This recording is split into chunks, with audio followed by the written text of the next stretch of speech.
Growing up, my grandfather's cabin in the Appalachian Mountains was the kind of place that felt untouched by time. Remote, quiet, almost sacred. I have great memories about it. When he passed away 2 years ago, we took it upon ourselves to look after his estate. So, one Saturday evening, we headed up there with my younger cousin, Travis, to check things out. But what started as a weekend of old memories turned into something I still can't fully understand or explain. We got there late evening. The place looked exactly how I remembered it, like it had just been frozen in time. Dusty deer heads on the walls, Grandpa's old rifles still mounted. Travis had only been there once as a kid, but he remembered the ridge out back. Grandpa used to call it Crow Spine because of how the tree line curved like a hunched bird. Man, this place is creepy as hell. You sure you want to sleep here tonight? Travis asked hesitantly. Only if you do, buddy. I responded with a reassuring tone. That night, around 2 a.m., I woke up to what I thought was Travis walking around the porch. But when I called out, there was no answer. I peeked out the window. Nothing but trees and the ridge in the distance. But there was something odd. I swear I saw movement near the tree line. A figure, just standing there. I didn't sleep much after that. I just couldn't. Was someone watching us? Did someone follow us to the cabin? Many weary thoughts crossed my mind. Early the next morning, we decided to check out, hoping to unfold the mystery behind the night's unusual and weary turn of events. Hey man, you seeing this? Travis asked quietly, but looking surprised. About halfway up the ridge, we started seeing these carvings, not random graffiti. These were old, intentional. Grandpa never mentioned anything like this. Forget about them, Travis said, trying to shrug off the idea that the carvings were unusual. I believe there are hundreds of these carvings in this forest, he added. But these look different. It's like whoever left them wanted to get our attention. They just seem awkward. Freaky, I think, I commented. That second night, things escalated. Around 1:30, I heard something tap the window. Soft, deliberate. Then again, I froze. My bed faced the window, but I couldn't bring myself to look. The tapping stopped, replaced by the sound of breathing. When I finally turned to look, someone was standing there. Not Travis, not a person I knew, just this shape, staring right at me. The next morning, we found an old lockbox in Grandpa's closet. Inside was a leather-bound journal. Most of it was rambling, almost paranoid. But the last entry stuck with me. I've seen him again, watching some Crow Spine. He's not a man anymore. If you hear the crow caw twice, don't go outside. This entry was exactly as I had seen it on another visit when my grandpa was alive. Dude, we need to leave. Now I told Travis. At this point, we were ready to leave. But then Travis convinced me to stay one more night. We locked every door and window. Went to bed as usual. At first, everything seemed normal. But at around 3:17 a.m., the power cut out. And then, we heard it. Footsteps next to the cabin. Travis pointed to the fireplace, ash falling. Then, the dark, weary image, similar to the one we saw last night, standing right there, unmoved. But this time it looked really horrifying, almost confrontational, like it didn't want us there. Then, in a split second, it vanished. We didn't sleep. We didn't wait. Early the next morning, we moved out. Quick.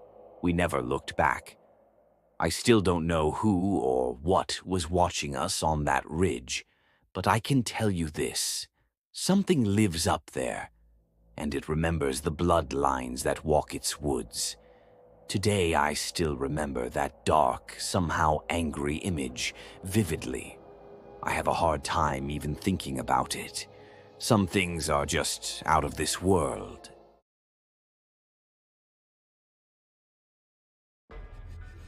There's a trail in the Green Mountains that doesn't appear on modern maps. My dad used to call it the Old Vein, like it was part of the land's circulatory system. I never really understood what he meant until I hiked it myself. With my daughter. My daughter Lily and I weren't exactly getting along. Her mom and I had divorced the year before, and things were kind of tense. So I thought a weekend away might help. This weekend, I want us to take a quiet trail, just you and me, I told my daughter, rubbing her left shoulder softly. Yeah, quiet like murder scene quiet, my daughter asked jokingly. We started the hike enthusiastically. By the second mile, I noticed the silence. No bird calls, no wind, just nothing. It was the kind of quiet that presses on your ears. Lily stopped suddenly. There was a small pile of stacked stones in the middle of the trail. Neat, balanced. But then I remembered it was not there a few minutes ago. You sure people even come out here? My daughter asked hesitantly. Yes. But today seems kind of unusual, different. I replied calmly. I wanted to lie, but I couldn't. We kept going, another mile. I glanced back at one point, and that's when I saw him. Or it. A man, I remember, standing perfectly still between the trees, far off but unmistakable. He didn't move, didn't hide, just watched. I didn't tell my daughter. I didn't want to scare her. When the sun started to dip behind the ridge, I told my daughter it was time to turn back. But when we did, the trail didn't look right. The trees were off. The slope was different. My compass, which had always been reliable, spun like it was confused. Dad, we're lost, aren't we? My daughter asked, looking confused. I didn't say anything to her. Instead, I put on a brave face, hoping to instill some confidence in her. But I knew. This is not where we were supposed to be. We set up camp before dark, trying not to panic. She barely said anything all this time. Then, around midnight, I heard a voice from the trees, whispering, low and scratchy, but unmistakably familiar. It was my father's voice, my dead father's voice, calling me from the woods. My daughter was asleep. I sat up, frozen. Then, out of nowhere, a shape passed by the tent, slow, dragging something behind it. It stopped right outside the entrance. I held my breath. My heart was pounding hard, but I just sat there, frozen. Then I heard what sounded like a zipper twitching, but it didn't open it. It just stood there for several minutes. Early in the morning, I decided to check out last night's horrifying activities.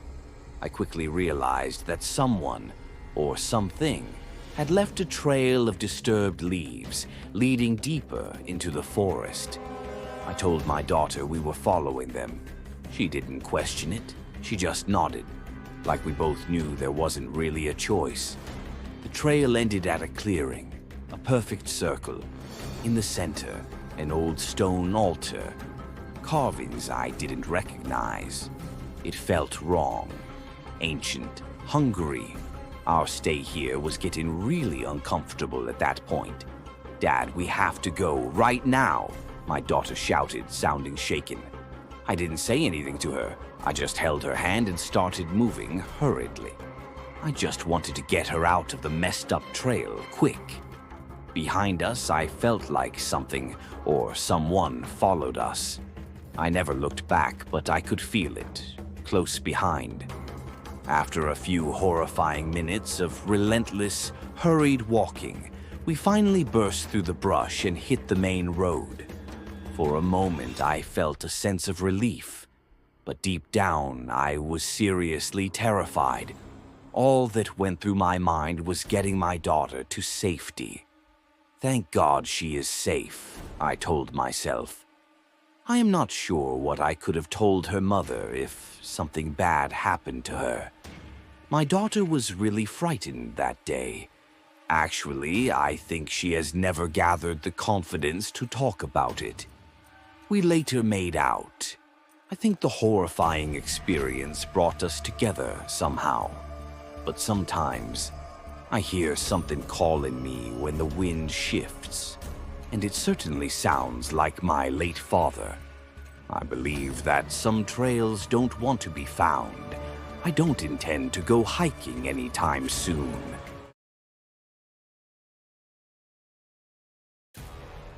There's a stretch of forest east of Cold Fern where the creek twists, meaning that it doesn't warm in summer and doesn't melt in spring.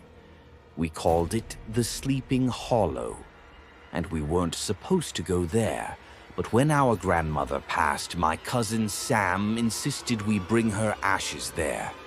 Said it was her wish. I didn't remember it that way, but we went. The last time Sam and I were at Cold Fern, we were just kids. We would fish in the creek and build makeshift forts. Our grandma would watch us from the porch. She always warned us to stay away from the hollow, said it was mysterious and probably dangerous. I thought it was just backwoods superstition. She told me if anything ever happened, I'd know where to bring her. Said it twice before she passed. Sam told me jokingly. By the time we reached the old log bridge over Cold Fern Creek, I felt like something was off. I couldn't hear the water, just the faint sound of humming, like a low lullaby in the wind. The hollow was ahead, and as we stepped in, the temperature dropped. Were these always here? I asked calmly. Number. These weren't here before, Sam responded. They weren't just twigs, they were shaped like sleeping people, cradled, wrapped tight, hundreds of them. We scattered her ashes near the place we used to play. I remember my hands shaking. Sam was quiet, staring across the creek, like he saw something I didn't. And when I turned to look, there was something. Standing still, pale, just far enough away to not be real. But it was. We camped near the edge of the hollow. Sam still hadn't said a word since the ashes. Around midnight, I stepped out to relieve myself. And that's when I saw it. That same figure, now just 20 feet from the camp, standing in the hollowed base of an old tree, perfectly still, like part of the forest. From afar, I could hear something like a lullaby. Faint, but intentional. Someone wanted us to hear it. Sam bolted. I followed him, but the forest didn't feel the same. The trees didn't lead anywhere. No trail, no sound. Just our gasping breaths and that lullaby again. Louder now, like it was being sung right behind me. He fell next to a rotten tree chunk. At first, I thought it was just a fallen old tree trunk. But then, I looked closer. There were small bones next to it. They seemed like those of a human, not animals. Maybe children, arranged like someone attended to them. She brought us here on purpose. She wanted us to see this, Sam said, looking frightened. Sam said he heard my grandmother complaining about unusual, unexplainable activities in the forest, but she didn't talk much about it, probably not to scare us. That really surprised me, like this forest was haunted or something. Like my grandma knew about some paranormal activities in this forest. I froze. The forest didn't want her ashes. It's like she knew too much. And since we were the last of her line, someone wanted us to know what she knew as well. Sam told me, still in shock. We couldn't wait for this mystery figure to manifest itself again. We ran heading towards the ridgeline. The humming stopped the moment we crossed the bridge.